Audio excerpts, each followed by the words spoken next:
السلام عليكم ورحمة الله. دكتور خليل سالم معاكم. I'd like to share with you a very important patient, a 3-year-old child presented with subconjunctival hemorrhage, just redness of the eye and swelling of the lower lid. On examination, we did for her a CT scan and it showed the presence of a mass. So the most common cause of a malignant mass primary in the orbit is rhabdomyosarcoma. So rhabdomyosarcoma is a disorder caused by the fusion of PAX-FOX gene, 01 gene. And this will cause proliferation of mesenchymal cells. It can be muscle, it can be connective tissue disease, any of that kind. And it has actually 3 important types.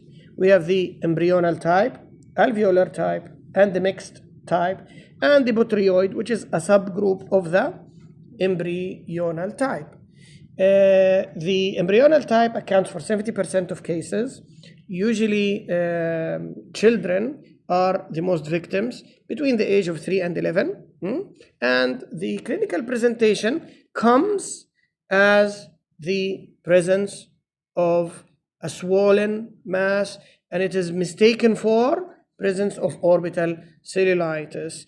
Alveolar type is less common, more seen in adults, usually between the age of 20 and 35, accounts for 20% of patients. It has predisposition to affect the lungs and the arms, the legs, rather than the orbit.